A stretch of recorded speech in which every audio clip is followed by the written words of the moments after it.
Halo, selamat datang. Kalau kamu ada di sini, mungkin kamu lagi ngerasa capek ya. Capek secara emosional. Dan itu nggak apa-apa. Di sini, kita akan coba bareng-bareng, pelan-pelan, buat ngerti kenapa sih pikiran kita malah jadi rame banget justru pas kita lagi butuh-butuhnya ketenangan. Pernah nggak sih kamu nanya gini ke diri sendiri? Seharian udah berjuang, badan rasanya remuk, tapi begitu kepala nempel di bantal, pikiran malah kayak baru mulai lari maraton. Kalau iya, kamu nggak sendirian kok. Dan kalau kamu mikir ini aneh, kamu salah. Lebih dari 60% orang dewasa loh ngerasain hal yang sama persis. Sulit tidur gara-gara pikiran yang nggak mau diajak kompromi. Jadi, apa yang kamu rasain ini, itu sangat-sangat wajar, sangat manusiawi. Oke, sekarang ayo kita coba selami ini bareng-bareng ya. Kita bakal lihat kenapa momen-momen yang paling sunyi justru jadi yang paling berisik di dalam kepala kita. Nah, ini yang paling penting dan perlu kamu ingat baik-baik. Ini bukan salah kamu. Ini bukan tanda kamu lemah atau ada yang rusak sama dirimu. Sama sekali bukan. Ini tuh cara kerja alami otak kita. Sistem bawaan yang emang baru aktif pas nggak ada gangguan dari luar. Jadi, apa sih sebenarnya yang lagi dikerjain sama otak kita pas momen itu? Biar gampang, kita coba pakai perumpamaan ini ya. Pekerjaan rumah emosional yang selama ini kamu tunda-tunda. Coba bayangin deh, sepanjang hari mungkin kamu ngerasa sedikit cemas soal kerjaan atau agak kecewa sama omongan orang, tapi kan kamu lagi sibuk, jadi nggak sempat buat benar-benar ngerasain itu. Nah, otakmu itu kayak asisten pribadi yang super efisien. Dia bakal bilang, oke, simpan dulu perasaan ini, kita urus nanti. Nanti itu ya pas kamu lagi sendirian.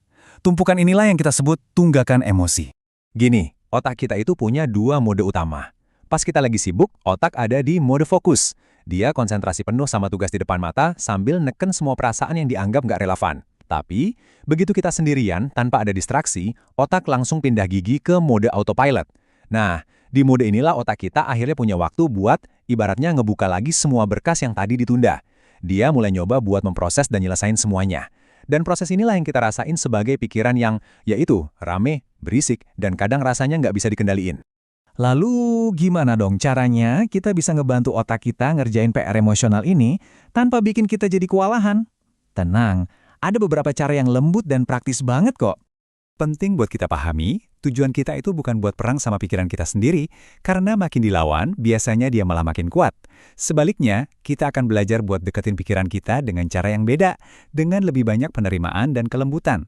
Oke, teknik pertama ini gampang banget, namanya kenali untuk tenangkan. Cuma ada 3 langkah. Pertama, sadari. Cukup akui aja dalam hati, oh oke, aku lagi overthinking sekarang. Udah, gitu aja, nggak usah dihakimi. Kedua, namai. Kasih label ke perasaanmu dengan lembut. Jadi daripada bilang, aku cemas, coba ganti jadi, ini adalah perasaan cemas yang lagi muncul. Percaya deh, perubahan kecil ini bisa bikin jarak antara kamu dan perasaan itu. Dan penelitian nunjukin, ini bisa langsung menenangkan pusat rasa takut di otak kita. Terakhir, amati. Anggap aja pikiran dan perasaan itu kayak awan di langit. Biarin aja dia lewat, kamu nggak perlu ngapa-ngapain. Cukup jadi pengamat yang netral. Nah, kalau pikiranmu rasanya udah benar-benar kusut dan buntu, ada satu cara cepat buat motong siklusnya. Caranya, dengan ngalihin fokus kita dari yang tadinya ke dalam diri, jadi ke sesuatu yang lebih besar di luar sana. Coba deh, cari satu momen yang bisa bikin kamu ngerasa takjub atau awe dalam bahasa Inggris. Nggak perlu yang ribet kok. Bisa sesederhana dengerin lagu yang bener-bener nyentuh, atau perhatiin urat-urat di sehelai daun, atau cuma mandangin langit malam yang penuh bintang. Secara ilmiah, saat kita ngerasain takjub, bagian otak kita yang egois, yang terus-terusan mikirin aku, dan aku, jadi lebih tenang. Tiba-tiba, semua kekhawatiran kita jadi terasa lebih kecil karena kita ngerasa terhubung sama sesuatu yang jauh lebih besar dari diri kita. Ini reset button yang ampuh banget. Sebelum kita udahan, ada satu hal terakhir yang pengen banget aku sampaikan ke kamu, langsung dari hati. Ingat ya, kamu nggak harus sempurna dalam hal ini. Akan ada hari-hari di mana pikiranmu tetap ramai, dan itu nggak apa-apa. Proses ini adalah tentang belajar sabar sama diri sendiri, selangkah demi selangkah.